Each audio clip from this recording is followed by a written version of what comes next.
switch it up a little bit. So we're going to skip that, move things around. So end of last year, our EXP leaders were sitting around and saying, we need to put on some impactful events, not the normal stuff you see in Houston.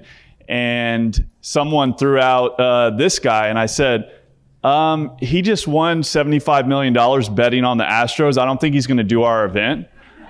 And my dad went and visited him in person and asked him, and he said yes. And so I was doing a little bit of Google and Wikipedia this morning to find out what I didn't know about him. And his actual name is James Franklin McIngvale. And so I was definitely born to the wrong James Franklin. But with that, Houston business tycoon, philanthropist, and Houston sports enthusiast, Mattress Mack.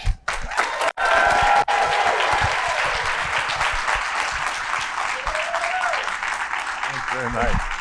Nice to see you.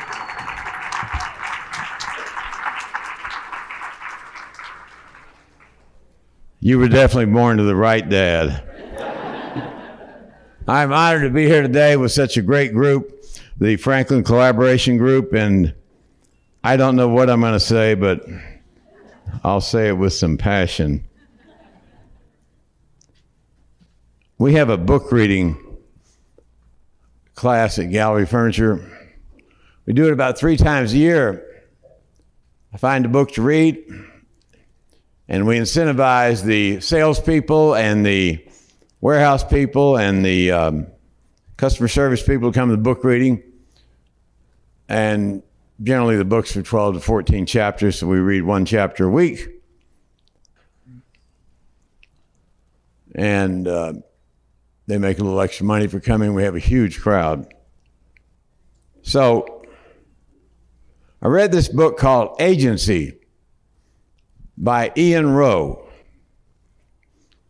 Ian Rowe is a guy who came to the United States from the Caribbean, and he got involved in New York City with charter schools in very low-end areas where the kids were failing in school, and he had a tremendous success rate. So he wrote a book called Agency. And the title of my speech today is Quo Vadis America. Quo Vadis is Latin. It means, where are you going, America? One of my mentors, although I never met him, was a Catholic priest named Fulton Sheen, Bishop Sheen. Back in the 1950s, he had the number 2 television show in the country, a 30-minute religious sermon that he did. He was second only to Milton Berle Comedy Hour. And he did a sermon one time called Quo Vadis America. So we got to reading the book by Ian Rowe, and he came down one day and read a chapter for us. He was visiting some charter schools in Houston. And Ian Rowe, like me, like everybody in this room of the Franklin Collaboration Group, believes very strongly that the American dream still exists. That you can still, if you will, raise yourself up by your bootstraps. You can be a rags to riches story. I read an article in the New York Times a couple of weeks ago, and they said it was virtually impossible to raise yourself up by your bootstraps. I totally disagree with that. And so in this book, Agency, he recommended 5 things for people to do that would give them a 90% chance of achieving upward mobility and achieving the American dream, pulling themselves up by their bootstraps. Number 1, get a high school or college education. Number 2, go to church once a week. Not only for religion and morals, but just as important for community. I love the Mormon church. I'm not a Mormon, but I like what they do. In the Mormon church, if you're a regular attending tithing member and you lose your job, you go to work for the church and they pay you until you find a job. But out of that network of people, there's somebody there can help you find a job. Talk about network and community. In 1900, the average size of a U.S. household was 10.5 people in 1900. The average size of a U.S. household was 10.5 people. Today, the average size of a U.S. household is less than 2. And one's the loneliest number. People don't have a sense of community. Church gives you a sense of community. Number 3, get a job. More U.S. males aged 30 to 50 unemployed right now than any time in history. I firmly believe, and I'm sure that you do too, that work's life's greatest therapy. I get these kids to come out there and work for me. They may have had a troubled past, and they come out there and their eyes are darting and they're scared to death. And we have a rule that we feed these guys in our restaurant 4 or 5 times a day. And the rule is in a restaurant, you can't have a cell phone, you can't have a computer. You actually have to talk to people. And so they come in there and they talk to people and they make some friends. And then they have a problem, and one of their friends at that table has had that same problem before and tells them how to solve it. Or their car won't start, and rather than calling in sick, they don't want to disappoint their team members. They find a way to get to work. It's a sense of community. Best thing we ever did. And number 4, Ian Rose says, get married. Number 5, have children, in that order.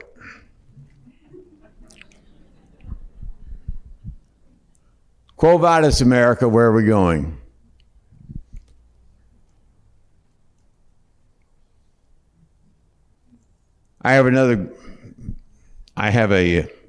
You're probably aware of it. My wife tells me all the time I have a gambling problem. I tell her I don't have a gambling problem, I have a promotion problem. So, last week, Florida Atlantic was here. It's a basketball team.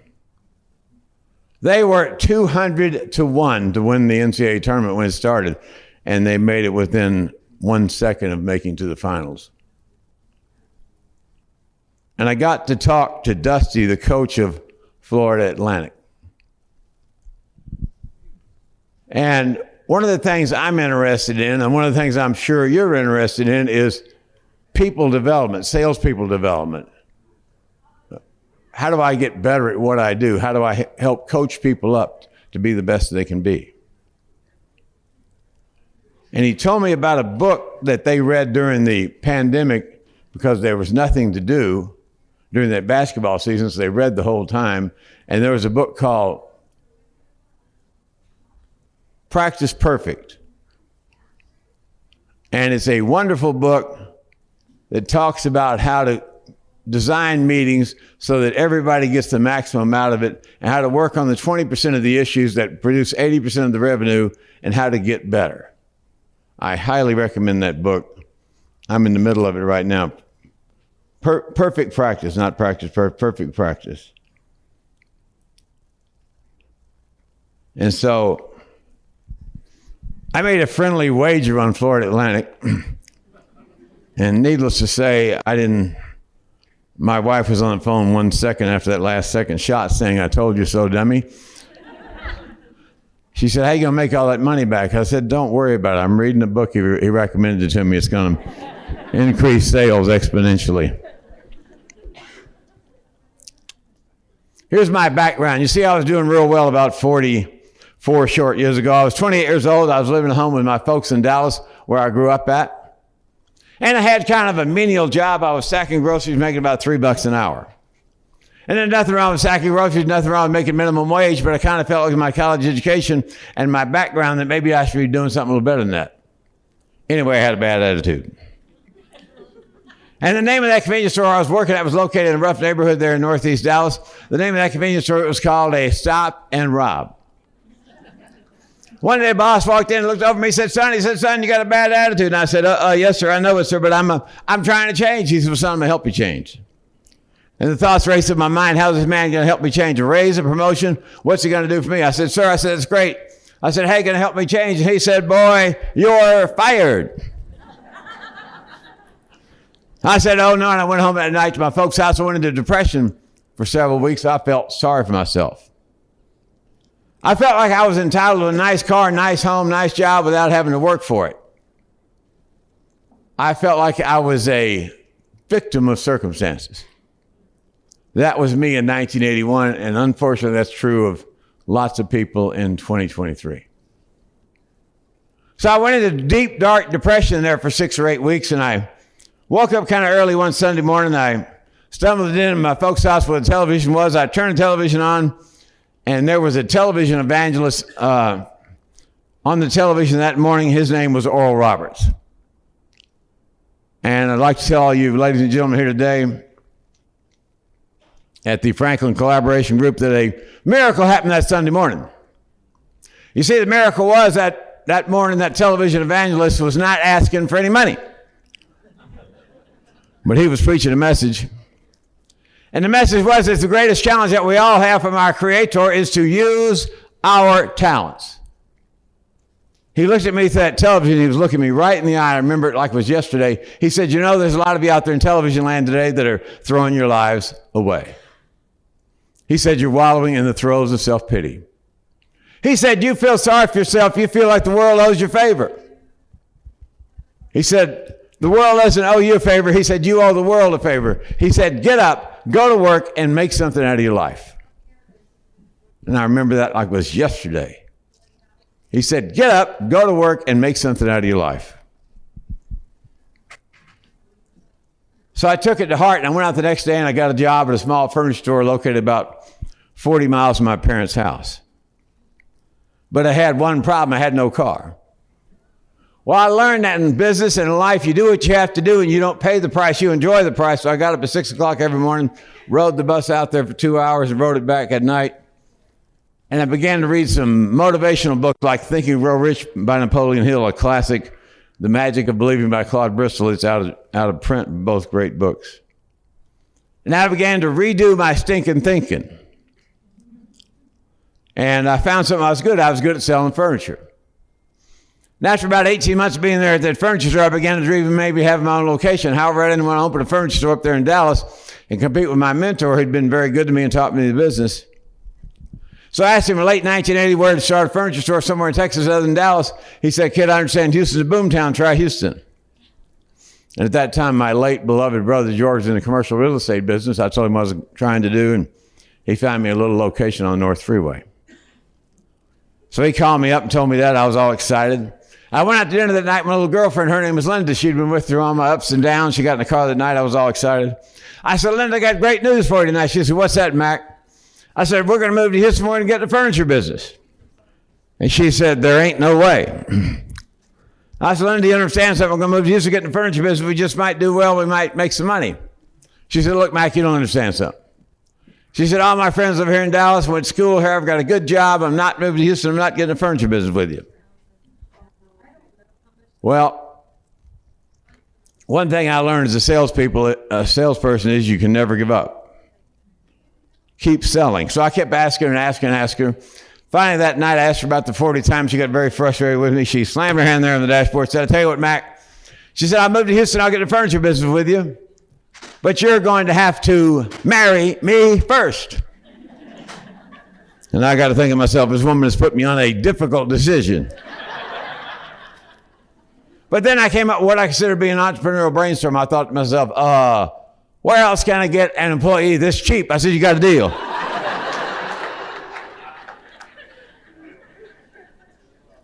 We moved to Houston in April 1981. And I've told the story a few times. I always thought we came down here with $5,000, which was a lot of money. She corrected me the other day, said we had $3,600. And we opened a little furniture store in 4 abandoned model homes right there on the North Freeway where we're at now. We leased the property. The problem was that property had been abandoned for a year or two, and they had these homeless people living in it, and it had no plumbing, so it was kind of rough. But we were determined to be successful. And you know, all of her friends and all of her neighbors and all of her relatives, they said we'd never make it.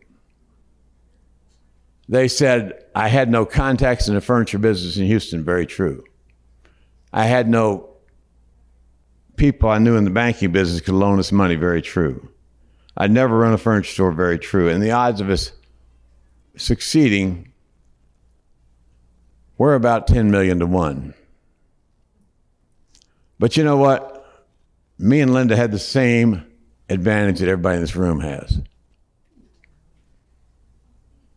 That same great big unfair advantage. And that unfair advantage is called desire.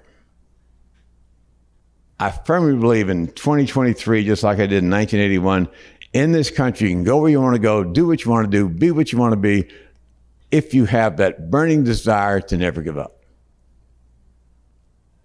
And so the first 6 months, we slept at that furniture store. Couldn't afford to have anybody steal our little inventory. Then we got to going pretty good, and on Saturday, we'd sell out of all our inventory, and I'd collect about $10,000. Many times we had a U-Haul truck. I'd get in that truck Saturday night at 8 o'clock after the store closed and drive all the way to my friend's store in Dallas, spend the $10,000 on more furniture, load the truck up, bring it back to Houston, and sell it on Sunday. You do what you have to do, and you enjoy the price. I wouldn't trade a minute of it. Would not trade 1 second of it. Because, you know, what does not destroy any of us only serves to make us stronger. And tough times never last. Tough people do. And a setback is just a setup for a comeback. And to all of us, life's hard. Get used to it. Life always has been hard, always will, but get used to it. Why have I been successful in my career at Gallery Furniture? Number one reason I've been successful, my wonderful parents. My mother taught me a work ethic. My mother raised us 6 kids. That was her job, and she was an unfailing hard worker. My father taught me how to be persistent. My father taught me how to dream. My father taught me how to never give up. My parents' lives revolved around their children, the community, the church, period, paragraph, end of argument. My parents would never in 1,000 years thought of going on vacation without us. One day at Little League, my father sponsored the Little League team. He was in the insurance business. One of the parents said to him, they said, the only reason you're sponsoring the teams is because your boys play. He said, no, I'm sponsoring it for everybody.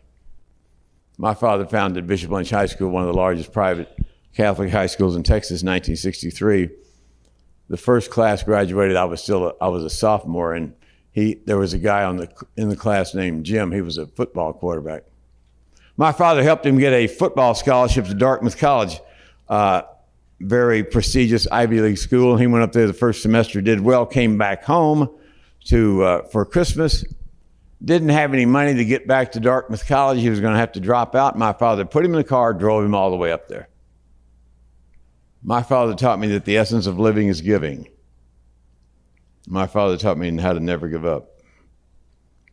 Next reason we've been successful is because from day one, we've been focused on the fact that the customer is the business and the business is the customer. We're not in the furniture business. Let the other chumps be in the furniture business. We're in the customer service business. What can I do for that customer today that's personal, significant, and unexpected? How can I stand out and deliver awesome customer service? I call those customers back. On a lazy day, I call about 40. A good day, I call 140 customers back that got delivered the day before. And I said, how did your delivery go? And they said, unbelievable. Never had one better. That's what it's all about. It's about taking care of those customers. Because you know what? If we don't take care of our customers, somebody else will.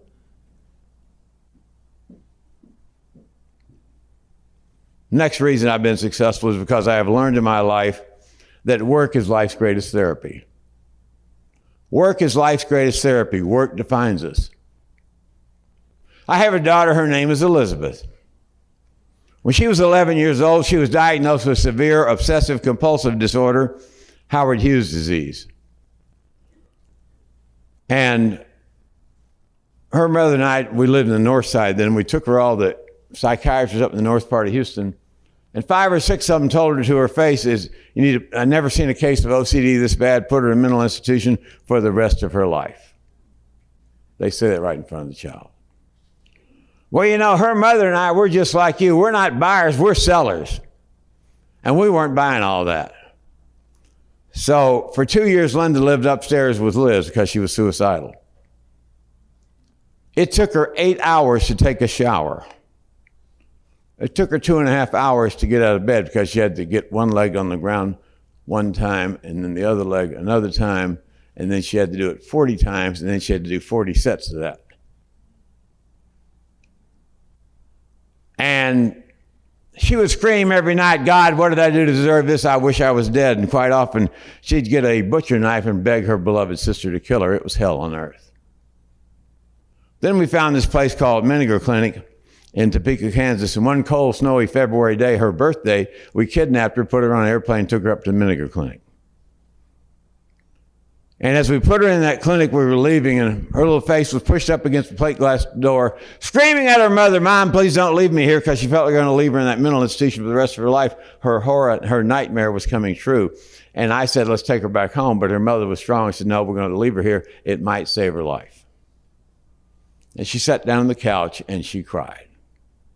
And this little girl put her arm around her and said, it's okay to cry. I cried when I got here. When I leave here in a month from now, I'm going to cry too, because this place saved my life. So she stayed at Menninger for 8 weeks, got better, came back to Houston. But you know what? Mental illness is a cruel disease. No one knows who it may strike or why. Mental illness lasts forever. It never goes away. My child will always be walking on the edge of a cliff. I cannot keep her from falling. So she had a relapse, went back into Menninger, which at that time was brought to Houston by some great Houston philanthropists. And then after 8 weeks, she got back out. And all those doctors and psychiatrists said she'd never finish high school. The proudest day of our life was seeing her walk across the stage there at Westville High School, public high school in North Houston, and get her diploma against all odds. And then she tried college 4 or 5 times and failed miserably because the disease was too much. Then she got involved with the National OCD Foundation, and she started helping other people with this disease. She got a job. Then she went to Loyola University in Chicago, and this wonderful woman, this psychologist, took her under her wing and taught her, and she got a degree from Loyola, and she started as a mental health therapist. And now she has a PhD from the University of Houston. She worked for the Harvard Medical School in their OCD clinic in the Heights for several years, and she just bought that business last week because her mother refused to give up. And work is life's greatest therapy. You know, all you salespeople here today and all you people in the real estate business, you built this city. Rock and roll didn't build it, you built it. Salespeople who wouldn't give up on that development, who wouldn't give up on their client getting financed for the biggest purchase of their life. Salespeople who went the extra mile for those customers. Salespeople who helped the customer buy the biggest item in their life history, their home. You built this city. And the salespeople all over this country continue to build this country. Those politicians isolated up there in D.C., all they do is spend other people's money. They don't build anything. You people here today build everything, and God bless you. Because without for those new home sales, we wouldn't sell a piece of furniture.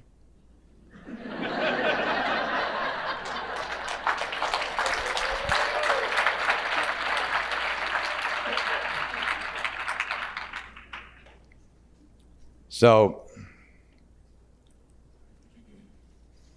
I'll tell you another quick story about work. I have a woman who's a friend of mine. She's young and spiry. She's 95 years old. 65 years ago, she had a daughter that was 3 years old. Her daughter got meningitis, severe fever spike, brain damage. The woman's name is Yvonne Strait. Her daughter's name is Vicky. Yvonne took Vicky to all these doctors. They all said there was no hope for her. She was a vegetable. Put her in a mental institution for the rest of her life. Yvonne said no. Yvonne finally took Vicky up to Purdue University one cold, snowy January week, and a doctor there got little Vicky to make a noise for the first time since her illness. And Yvonne thought there's hope. So Yvonne started the Briarwood School for children with learning disabilities in her backyard. She had 3 or 4 kids, then all of a sudden she had 20. She rented some classrooms in a Methodist church on Westheimer and had all these kids there with learning disabilities in her class. I have an adopted child named Regina. We adopted Regina. She got kicked out of the first 4 schools we put her into, and I asked Yvonne one day if we could bring Regina up to Briarwood for an interview and maybe get her in that school. She said, sure, bring her up there. So my wife took Regina up there. Regina was at that time 13 years old. She kicked a fit, lay down in the middle of the lobby and cried and screamed and kicked her feet for half an hour. Linda gathered her up, humiliated, and took her home. Yvonne called me the next day. I was bracing myself for the bad news, and she said, Mac, this is Yvonne. I said, yeah, Yvonne, what's up? She said, Regina has been accepted into Briarwood. And I said, great, must have been her interviewing skills. So little Regina got into Briarwood, and she had problems, but they really helped her out. And I asked Yvonne, was Regina the toughest child she ever had at Briarwood? She said, oh, no, not by a long shot. I said, well, you must have had some tough ones. She said, we did. I said, who was the toughest one you ever had? She said, it had to be this boy named Tracy. I said, well, tell me about Tracy. She said, Tracy came here, and he was incorrigible. He was horrible. He disrupted every class. Many times I wanted to kick him out of the school, but I didn't have the nerve to do it. She said, one day Tracy escaped out of the classroom in the Methodist church we were at, got up on the top of the church on the roof, got to the steeple. He's 40 feet above the ground, threatening to jump off. And I'm down there on the grass trying to get little Tracy to come down there. They had a screaming match for 30 minutes. Finally, Yvonne gets to Tracy to come down off the steeple onto the roof, and he climbs into a tree, comes down off of that tree, breaks the tree limb off, walks over to where Yvonne's at, takes this tree limb and sticks it right in here in her thigh, and the blood starts shooting out of her leg. And little Tracy's on the floor. He's laughing. He thinks all this is very funny.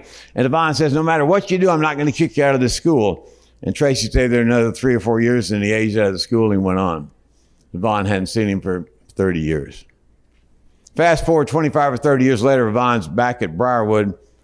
She no longer is principal there, but she's chairman emeritus.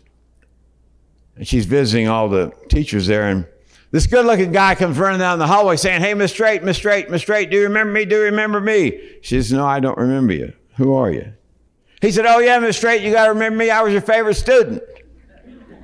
She said, no, I don't remember you. Who are you? She said, Miss Straight, it's me, Tracy. And Yvonne thought to herself, my goodness, I'm surprised you're still alive. She said, Tracy, you look great. He said, thank you, Miss Straight. She said, Tracy, where do you live? He said, I live in Los Angeles. And Yvonne, being a good Texan, thinks that's not good, the land of fruits and nuts. She said, Tracy, do you have a job? He said, oh, yeah, Miss Straight, I got a good job. She said, really, what do you do? He said, I'm on television. He said, have you ever seen my show? And Yvonne said, I don't watch television. What show are you on? He said, I'm on Cheers. And what do you do? He said, I'm the bartender. His name's Woody Harrelson. Yvonne didn't give up. Just like you don't give up on those clients. You don't give up on getting them financed or selling them that house. Tracy's father assassinated the federal judge in San Antonio. You think he came from a rough background? Yvonne wouldn't give up. Yvonne still doesn't give up. She has people that age out of Briarwood that go to Brookwood, which is a home for 99 adults with severe learning disabilities in Brookshire, Texas. Every adult there, every single one has a full-time job.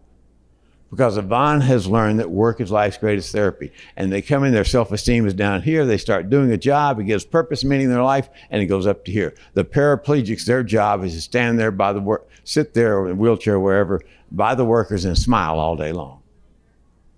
So during the pandemic, the government wouldn't let them work because they're too close proximity. And the residents were going crazy because they couldn't work. So finally, one of the counselors got the bright idea, let them go outside and work, and we'll make a job for them. So they give them some watercolors, and they painted on the cars, on the windshields of the employees, and they'd wash it off. First one painted on the car, let me work. Work is life's greatest therapy. You people here today selling those houses provide jobs for thousands of people. You ought to thank yourself for that every night when you go home. And whether you had a great day and sold a house or whether you didn't and made a couple of mistakes, it doesn't matter. You're out there in the fight every day. You are what made this country, salespeople. Salespeople just like you built this country. You are my people. I am your people. We sell. We make the world a better place. It breaks my heart to see this country go downhill. It breaks my heart for people, young people especially, think they're inhibited from achieving their dreams. They're not. You just got to get out there and work every day. Get there earlier, stay later. Simple formula. Educate yourself. Work hard every day, and you get ahead. Just like Florida Atlantic at 200 to 1.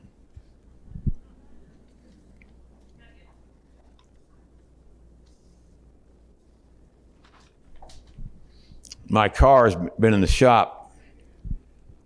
So this Uber driver picked me up today. And of course he recognized me because I'm on television all the time. He's from Ethiopia. He said, "You're one of my favorite people." And then he asked me a haunting question as I got out of the car. He said, at the end of your life, what will success look like? And I thought about that. What success would look like to me is my children and grandchildren to be good people and to understand that at the end of the day in life, it's not about how much money you made. At the end of the day, when we stand in front of our Creator will ask us, how much of a difference did you make? My other thing that success would look like at the end of my life would be to make Harris County the safest county in Texas, not the deadliest. I usually have people, these big burly guys that work for me, fill up my car with gas. I was driving over here today after the car got fixed. And I had to stop at a gas station. I was scared to death. I don't carry a pistol. It ought to not be that way. The number one job of any society is to make the residents safe. It ought to be safe whether it's Acres Home or the highest end subdivision in Houston or Fort Bend County or Montgomery County. We got to show people there's a better way. There's a more fulfilling way.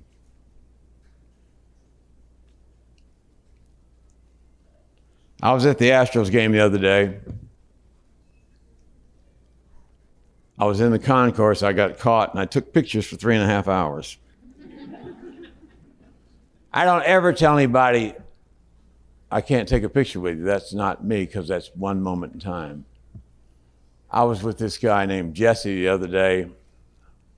He owns the Savannah Bananas. Savannah Bananas is the most successful minor league baseball team in history. They have more followers on Instagram and YouTube and all the rest of them than pretty much all the major league teams combined. Jesse and his team are all about giving the customer a great experience. And they take pictures and sign autographs and do anything and everything for their fans all the time. They played at Sugarland the other day at Constellation Field, seats 7,500 people. So they had capacity of tickets of 22,500. They had 100,000 ticket requests. After the first night when they played, they went back to the hotel where they were staying in Sugarland. It was 40 degrees, and the people were wrapped around the building to get autographs and pictures.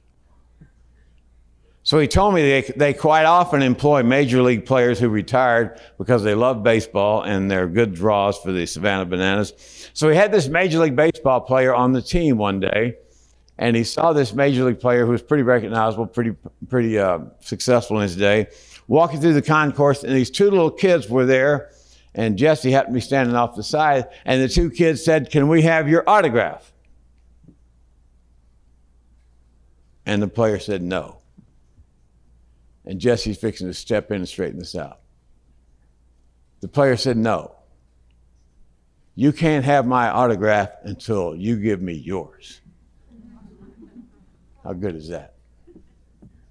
How good is that? What have we done for our customers today that's personal, significant, and unexpected? How often do you and I make the fundamental attribution error? We judge somebody by the way they look and think they don't or can't qualify for that loan, and they end up having perfect credit. I was signing autographs the other day taking pictures. I'd been doing it for 3 hours. I was tired. I was ready to leave, feeling sorry for myself. This bright-eyed little 8-year-old girl comes up with a lady who could have been her mom.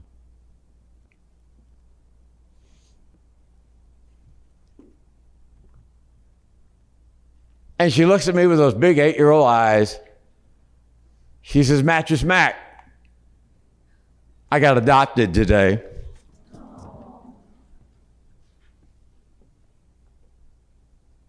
Then 10 minutes later, these people came in with a jersey with their dad's name on the back.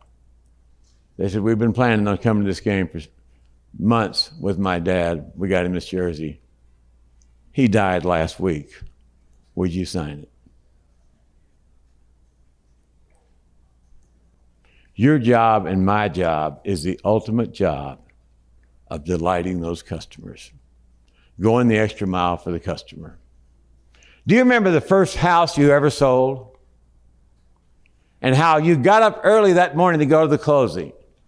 You put on your best clothes. You were so excited. You dotted every I, you crossed every T. You got there early, you stayed late, you made sure the client was happy, and you did all these extra things for that client. Now, 5, 10, 15 years later, 20 years later, do we still have that same enthusiasm because that closing is just important for your 10,000th client as your first? We're in the people business. We're in the customer business. And I'll finish with this. I had these ladies out there this morning buying furniture for a Catholic retreat center. We were talking about different things. And this lady said, you know, one of the priests at our retreat center, he has a favorite saying. I said, I'd like to hear it. His favorite saying is this: when you get to heaven, Jesus has one question to ask you. I said, well, what's that question? The question is, how many people did you bring with you? Our job is to sell and delight customers and to make Houston and Texas the greatest place in the country to live and to make the world a better place. Thanks very much.